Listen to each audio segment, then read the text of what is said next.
근데 지금 보면 이제 어쨌든 이번 선거는 윤석열 정권에 대한 심판이 이제 저는 프레임이라고 생각하고 시대 정신이라고 생각합니다. 네.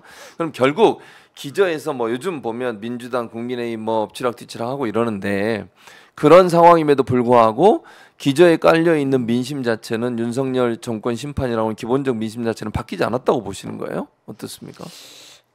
그렇죠. 그러니까 그러면 말이죠. 이게 뭐 다른 어떤 배치되는 뭐가 있습니까? 없어요. 그런 게 있으면 이제 막 예를 들면 그때 이제 안철수 새정치 이런 것처럼 그럼 그런 게 있냐는 말이에요. 예. 근데 사실 새정치라는 프레임을 가지고 보면 오히려 민주당이 공천할 때 더 가깝게 했죠. 물갈이도 많이 하고 과감하게 그죠? 국민의힘은 기득권 공천한 거예요. 그렇죠. 새정치와 거리가 멀죠. 그죠? 그래서 다른 프레임이 이것을 뒤집기는 힘들어요. 왜냐하면 다른 프레임이 나온 적이 없기 때문에. 그래서 이 이제 윤석열 정권 심판 프레임이 다소 약해졌을 수는 있지만 그것을 뒤집을 만한 다른 프레임이 나오진 않았다. 예. 그래서 저는 그게 그냥 가긴 간다. 다만 이게 그러면 얼마나 다시 살아 올라올 것이냐. 요거죠. 일단 뭐 어쨌든 3월 중순 말 넘어가면 저는 좀 훨씬 세질 거라고. 더 세질 거다. 근데 국민들이 말 안 하고 가만히 있지만 아까 꾹 한다고 그랬잖아요. 그렇죠. 그런 게 있기 때문에 더 나아지긴 할 텐데 그것을 이제 어떻게 이끌어낼 거냐 하는 것도 이제 과제죠. 과제다. 과제. 그러니까 그렇다고 해서 그냥 너무 그냥 주구장창 피곤하게만 하면 그것도 선거라는 것이 그렇잖아요. 그래서 아까 제가 말씀드렸죠. 웃으면서 꼭 해야 된다. 웃으면서 꼭. 그리고 주변 사람들한테 잘해주세요. 지금은 다 표야 표. 그러니까 특히 이렇게 약간 아리까리한 사람들한테 진짜 잘해주세요. 여러분이 결국에는 진짜 애국자인 거예요. 네, 부탁드려요. 그래서 그러니까 지역에 가보시니까 용인정 지역구의 지역 현안이 뭐 이렇게 눈에 들어오신 게 있으세요? 어떠세요? 뭐 어떤 많이 게 있어요? 있죠. 일단 제가 용인정에 살았거든요. 30대 때. 그때 참 그때가 다 출퇴근할 힘들 때 힘들었다고 그러셨잖아요. 그때. 근데 사실은 그 나이에는 다 힘들어 뭘 해도 아주 그냥 내 미래가 이렇게 잘 앞이 잘 안 보이고 근데 몸은 계속 피곤하고 경쟁은 치열하고 이럴 때 아닙니까? 여기서 이제 낙오되면 끝날 것 같고 그러니까 바둥거리면서 사는 시절이고 그런데 이제 결혼도 해야 되고 아이도 낳아야 되고 뭐 이런 막 복잡한 때잖아요. 저는 이때 저도 이제 미래에 대한 불안감 이런 게 굉장히 가득했는데 그때 이렇게 제가 거기를 이렇게 가게 된 게 용인 죽전이었는데 죽전을 가게 된 게 서울에서 이게 복잡하게 살다가 이렇게 이런 데를 딱 가니까 널찍하잖아요. 그렇죠. 지금 많이 이제 거기 많이 발전하고 개발됐지만 그래도 이 서울의 도시에 비하면 훨씬 더 이렇게 자연환경이나 공원이나 이런 게 널찍널찍하고 그래서 그게 되게 푸근하게 느껴졌고요. 근데 여기에 가장 관건은 교통이죠. 그래서 교통이죠. 교통입니다. 그래서 어쨌든 서울뿐만이 아니라 수원, 화성, 뭐 또 용인 일대에 기업들이 많지 않습니까? 그렇죠. 그래서 이분들이 사실은 대한민국 경제 이끌어 나간 주축 세력들인데, 근데 이분들이 이제 길에다 시간을 너무 많이 내버리고. 그다음에 지하철이 뭐 기껏 해봐야 수인분당선밖에 없고 그렇죠? 신분당선 절로 수지로 가거든요. 그래서 신분당선 또 빙 돌아 들어가죠. 난 이게 좀 왜 이렇게 빙 돌아 타고 다니잖아요. 그러니까 너무 길어요. 너무 길어. 지루해. 솔직히 말하면. 그래서 이 문제가 그리고 이제 동백은 또 이렇게 계획 도시라서 정말 이게 개발은 잘 돼 있는데 동백만 해도 사실은 이 위로 가는 지하철이 없어요. 이렇게 고립돼 있어요. 그리고 뭐 아시다시피 용인은 그 처인구에서 이렇게 중심이 돼가지고 경전철이 있긴 하지만 그래서 연결이 좀 되죠. 그런데 아무도 안 타죠.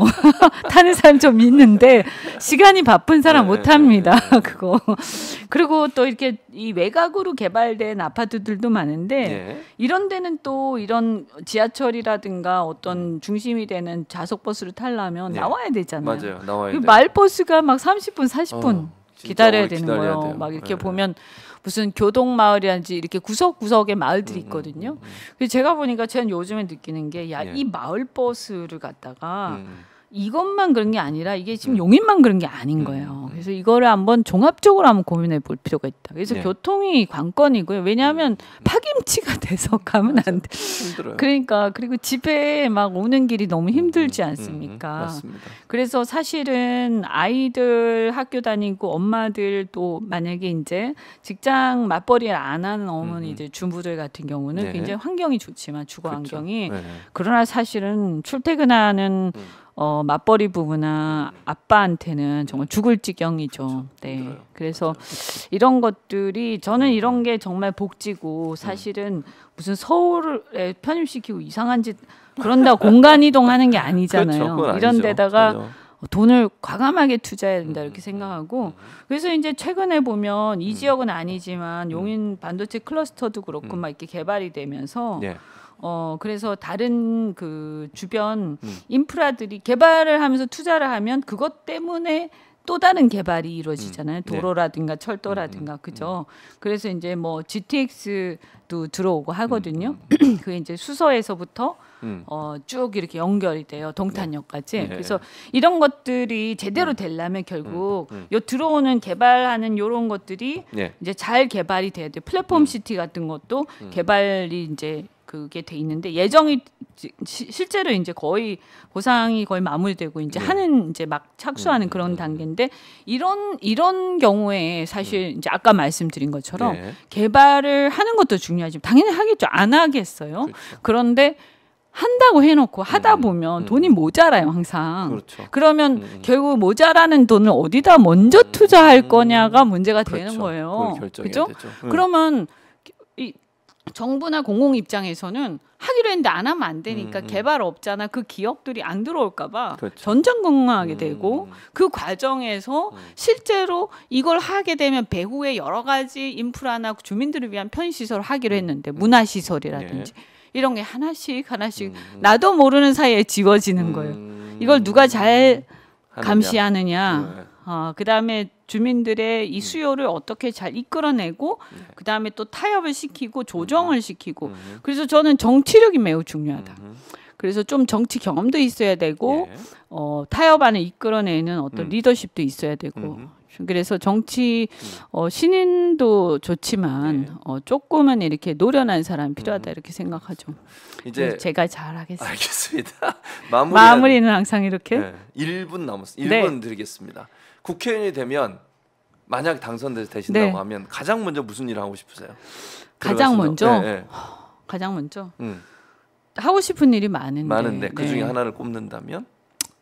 뭐 어쨌든 저는 우선은 그 일단 상임위를 어디로 갈지는 모르겠어요. 이게 또 내 마음대로 갈 수 있는 건 아니니까요. 그렇지만 저는 이 언론하고 지금 검찰 개혁 문제 이게 매우 중요하다고 생각하고 그렇습니다. 특히 제가 생각하는 검찰 개혁은 굉장히 소프트하지만 굉장히 근본적인 생각을 많이 하고 예를 들면요 하나만 딱 말씀드리면 법원은 합의제잖아요. 그렇죠. 검찰은 그런 게 없죠.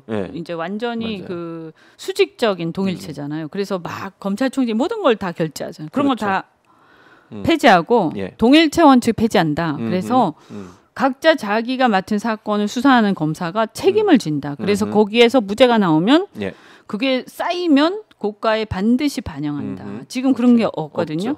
그리고 중한 사건들은 합의제로 해서 소수 의견 단다. 공소장에. 그죠? 그래서 나중에 책임 묻는다. 반드시. 알겠습니다. 좋은 아이디어인 것 같습니다. 찬성합니다. 합리적으로 하자는 거지. 그러니까. 뭐 이렇게 뭐 검찰을 괴롭히자 이런 거 아니에요. 합리적으로 해서 잘하는 사람이 좋은 평가 받고 그렇습니다. 막무가내로 하는 사람들은 좀 자천도 되고 이렇게 하자. 이런 맞습니다. 거죠. 알겠습니다. 꼭 이루시길 바라겠습니다. 자, 오늘 릴레이로 세 분 전부 다 후보들 다 했어요. 아침부터. 이제 이현주 의원님이 마지막 이제 인터뷰였는데 세 분의 의견들을 다 들으셨으니까 여러분들이 잘 판단해 주시고 아까 이현주 의원님 말씀하신 것처럼 이번 주말에 경선하니까 꼭 전화 받아 주셔서 여러분이 지원하시는 분, 뭐 이현주 의원을 지지해 주시는 분들은 꼭 꼭 전화 받으시고 민주당 지지한다 그리고 이현주를 지지한다 이렇게 눌러주시면 되겠습니다. 네, 어쨌든 제가 또 후보가 되면 예. 국민의힘 후보를 네, 국민의힘 후보가 뭐 무슨 현대 무슨 계열사 사장 그래. 출신이더라고요. 예. 그래서 저도 기업인 출신이고 맞아요. 그렇죠. 그 점에서 어쨌든 그 사람의 장점 뭐 강점이랄까 이런 상당히 상세가 돼서 다행인데 제가 반드시 그 예. 후보를 이기고 예. 민주당의 승리를 또 그 사람뿐만이 아니라 뭐 여전사 3인 있잖아요. 예, 맞아요. 제가 그런 얘기 오늘 들었는데 중간중간에 한두 번 이렇게 여전사 3인이 같이 왜 웃으세요? 예. 합동 유세라면 하자. 재밌을 것 같다. 그럴 것 같네요. 네, 그죠. 예. 네, 그래서 지지하시는 분들 하여튼 힘내세요. 이깁니다. 예. 걱정하지 알겠습니다. 마세요. 네. 예, 이현주 전의 말을 믿으시고 승리한다는 확신을 가지시기 바랍니다. 오늘 이현주 의원님 와주셔서 고맙고요. 또 함께 오랫동안 시청해주신 여러분께도 고마운 말씀 드리면서 이현주 의원과 함께 인사드리도록 하겠습니다. 자, 오늘 세 분의 인터뷰 끝까지 잘 지켜봐 주셔서 고맙고 여러분의 현명한 선택을 기다리도록 하겠습니다. 오늘 이현주 의원과 함께 했던 얘기는 여기서 마치도록 하겠습니다. 오늘 함께 해주신 여러분 고맙습니다.